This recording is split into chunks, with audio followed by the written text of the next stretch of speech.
Praise the lord. ప్రభు పేరిట మీ అందరికీ శుభాభివందనాలు తెలియజేసుకుంటున్నాను. ఈ దినము దేవుని యొక్క వాగ్దానం చూసుకున్నట్లయితే కీర్తన గ్రంథము 59వ అధ్యాయం 12వ వచనంలో చూసుకుంటే, వారి పెదవుల మాటలను బట్టి, వారి నోటి పాపములను బట్టి, వారు పలుకు శాపములను బట్టి, అబద్ధములను బట్టి వారు తమ గర్వంలో చిక్కబడుదురుగా కానీ దేవుని యొక్క లేఖనం సెలవిస్తుంది.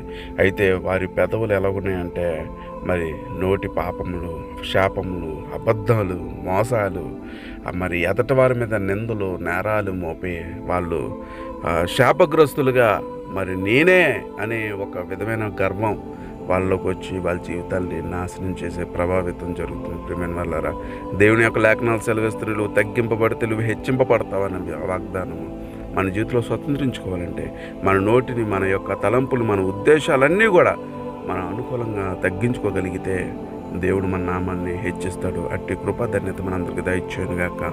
ఆమేన్. God bless you.